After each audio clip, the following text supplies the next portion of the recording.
Naniniwala ka ba na may isang tao sa mundo na tunay na nakalaan para sa'yo? Ang soulmate ay hindi lang simpleng taong mamahalin mo.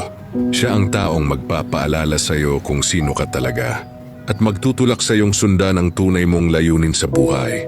Pero ang totoo, bago mo matagpuan ang tamang tao, kailangan mo munang matagpuan ang sarili mo. Habang hinahanap mo ang taong iyon, unti-unti mo ring natutuklasan ang mga pangarap mo. Ang mga kakayahan mong matagal nang nakatago at ang lakas na hindi mo alam na meron ka pala. Minsan masasaktan ka, minsan mabibigo ka. May mga taong darating para turuan ka ng leksyon, hindi para manatili habang buhay. At sa bawat pagkadapa, mas lalo kang nagiging matatag at mas malinaw mong nauunawaan kung anong klaseng pagmamahal ang tunay mong deserve.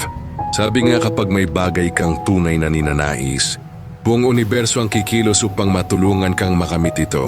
Pero hindi ibig sabihin ito na magiging madali ang lahat. Kasi ang tunay na pagmamahal ay nagsisimula sa pagmamahal sa sarili. Dahil kung hindi mo kayang pahalagahan ang sarili mo, mahihirapan kang tanggapin ang pagmamahal na tama para sa iyo. At kapag handa ka na, darating ang taong hindi lang magbibigay ng saya, kundi kapayapaan. Isang koneksyon na magpapalago sa iyo, magpapalakas sa iyo, at magpaparamdam na hindi mo kailangang magpanggap para mahalin.